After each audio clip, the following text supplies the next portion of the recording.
విజయ్ నీకు గుర్తుందా? చిన్నప్పుడు తిండి లేక పస్తులతో ఫుట్పాత్ మీద పడుకున్న రోజులు.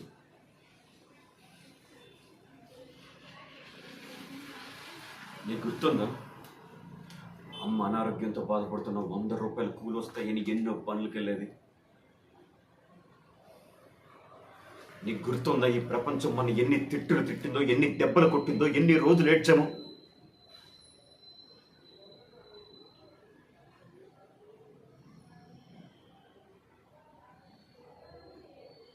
సరే, నేను సంతకం పెడతాను.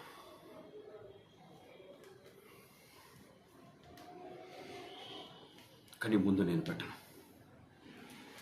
నేను ఒక్కడినే సంతకం పెట్టను. మన నాన్న చేత సంతకం పెట్టించుకున్నాడే, వాడి సంతకం తీసుకొచ్చి చూపించు. అమ్మని ఉద్యోగంలో తీసేసి బయటికి తోసి అవమానించాడే, వాడి సంతకం తీసుకొచ్చి చూపించు.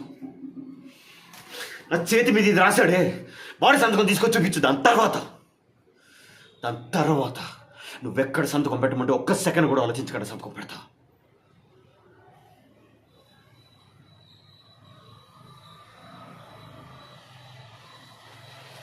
నువ్వెంత వెళ్ళిగా అమ్మ మాత్రం నీతో రాదు.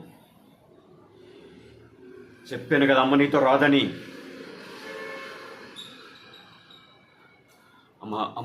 నువ్వు వెళ్ళొద్దమ్మా, ప్లీజ్ అమ్మా.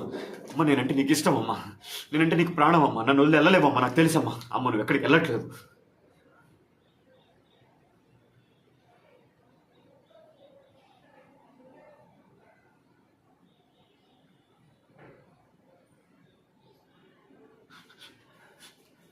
కానీ అమ్మ, ఈ బిల్డింగ్, ఈ కారు, ఈ బంగ్లీ, డబ్బు అన్నీ నీకోసం అమ్మా. నీకోసం ఇవన్నీ చేశానమ్మా. నీకోసం చేస్తాను, నన్ను వెళ్ళిపోతావమ్మా.